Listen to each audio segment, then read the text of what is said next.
السلام عليكم ورحمة الله وبركاته.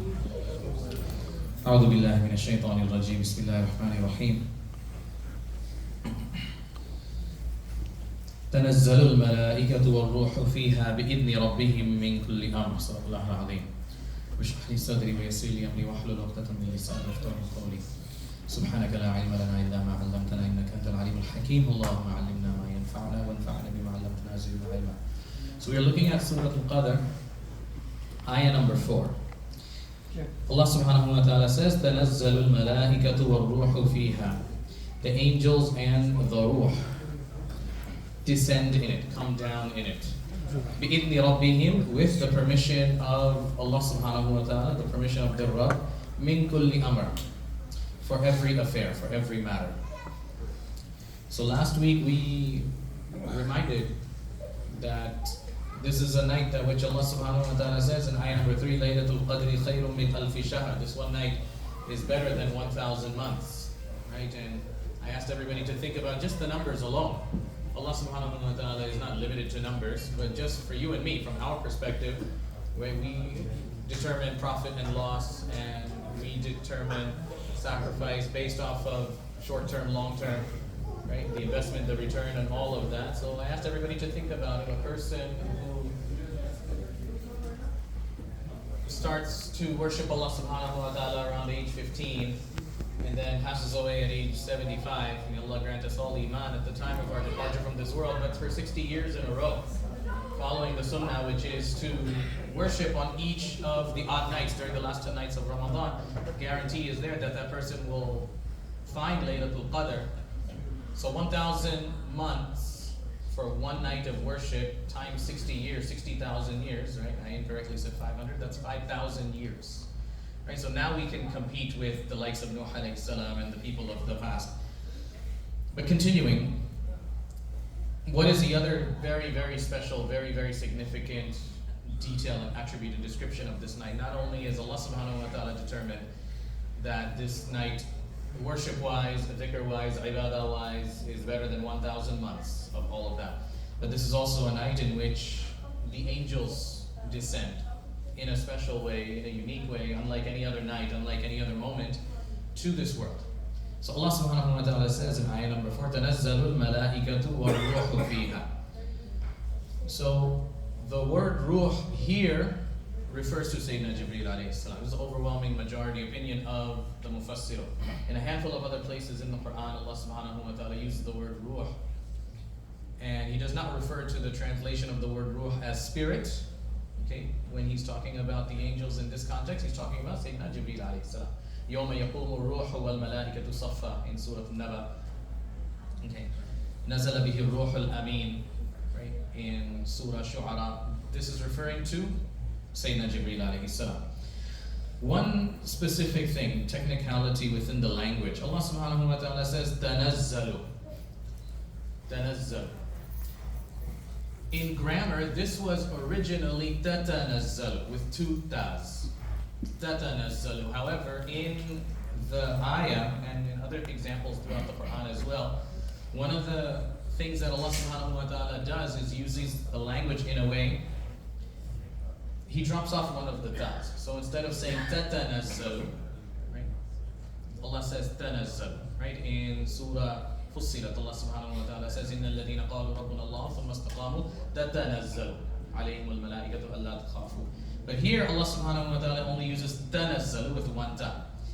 One of the functions of that in the language, in the grammar, is when you shorten a word, it gives the meaning of less, or it gives the meaning of less intense. So when Allah subhanahu wa ta'ala uses the verb tanazzalu here, one of the ways we can understand it is that this doesn't happen all the time. This happens in this way only one time throughout the year, and we know that that's Laylatul Qadr. That's one of the ways the ulama have interpreted it, right? Otherwise, Allah subhanahu wa ta'ala continues to say, بِإِذْنِ رَبِّهِمْ in this ayah. So Jibreel alayhi salam and the angels, they come down during this night with the permission of Allah subhanahu wa ta'ala.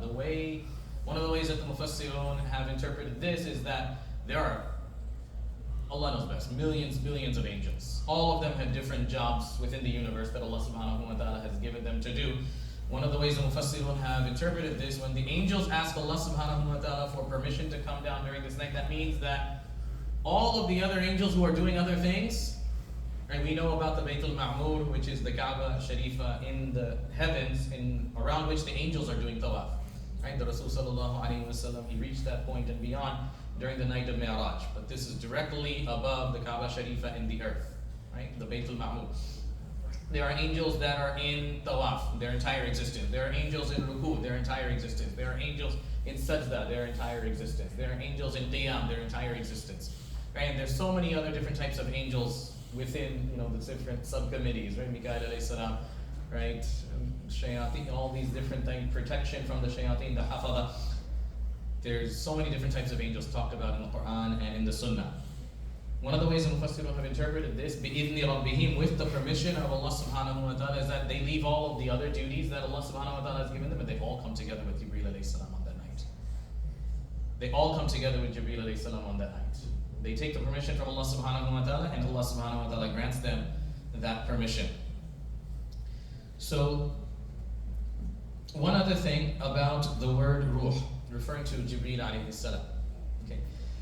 When Allah subhanahu wa ta'ala, he mentions Jibreel alayhi salam, and he uses the term ruh, okay, almost always Allah mentions ruh after the malaika, after mention of the malaika. So here, تَنَزَّلُ الْمَلَائِكَةُ وَالْرُوحُ. Even though we know that Jibreel alayhi salam, he's the greatest of the angels, he's the leader of the angels, why does Allah subhanahu wa ta'ala mention him by the word ruh after the rest of the angels? Okay.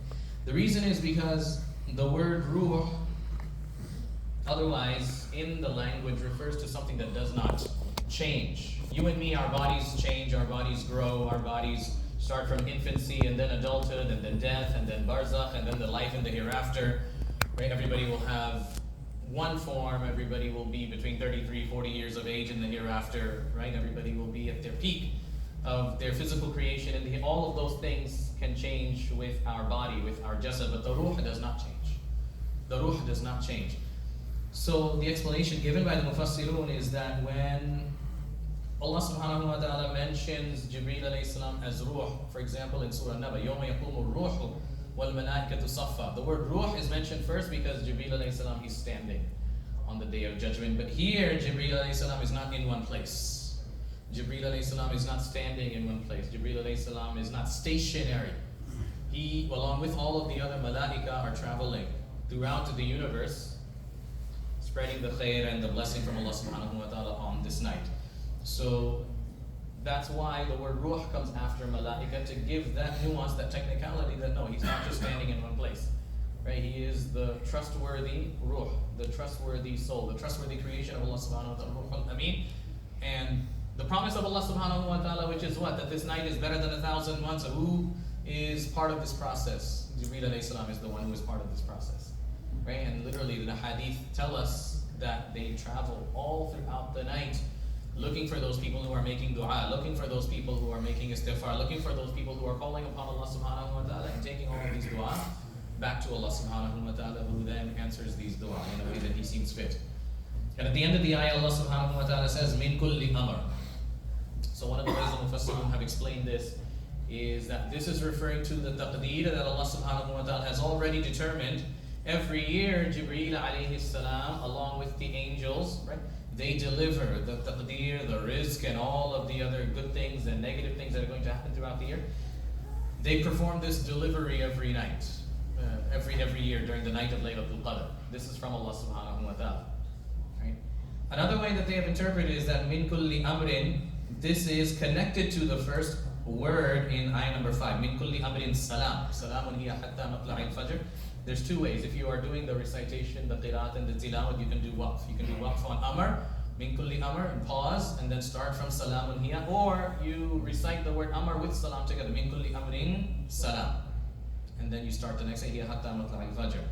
So if we then recite it the second way, both are permissible. Min kulli amrin salam. Then that means that this is a night in which Jibreel alayhi salam, along with the angels, with the permission and command of Allah subhanahu wa ta'ala, grant safety and security and peace to everybody in the earth, everybody in the heavens and the earth.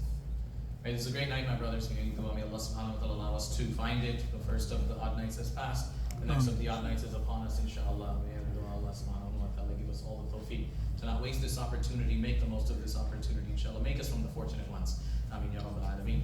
Allahumma salli ala Muhammad wa ala ali Muhammad kama sallaita ala Ibrahim wa ala ali Ibrahim innaka Hamidum Majid. Allahumma barik ala Muhammad wa ala ali Muhammad kama barakta ala Ibrahim wa ala ali Ibrahim innaka Hamidum Majid. Allahumma lakal hamdu kama anta ahluhu. Allahumma lakal shukru kama anta ahluhu. Innaka ahlul taqwa wa ahlul maghfirah. Allahumma a'inni ala dhikrika wa shukrika wa husni ibadatik. Allahumma inna nas'aluka al-huda wal tuqa wal afafa wal ghina. Allahumma inna nas'aluka min khayri ma sa'alaka minhu nabiyyuka Muhammad sallallahu alayhi wa sallam. Wa na'udhu bika min sharri ma sta'adaka minhu nabiyyuka Muhammad sallallahu alayhi wa sallam. Wa anta al-musta'an wa alayka al-balagh wa la hawla wa la quwwata illa billah. Allahumma la mani'a lima a'tayta wa la mu'tiya lima mana'ta wa la yanfa'u dhal jaddi minka al-jadd. اللهم أرنا الحق حقا وارزقنا اتباعه وأرنا الباطل باطلا وارزقنا اجتنابه. اللهم إنك عفو تحب العفو فاعف عني. اللهم إنك عفو تحب العفو فاعف عني. اللهم إنك عفو تحب العفو فاعف عني. لا إله إلا أنت سبحانك إني كنت من الظالمين. سبحان ربك رب العزة عما يصفون وسلام على المرسلين والحمد لله.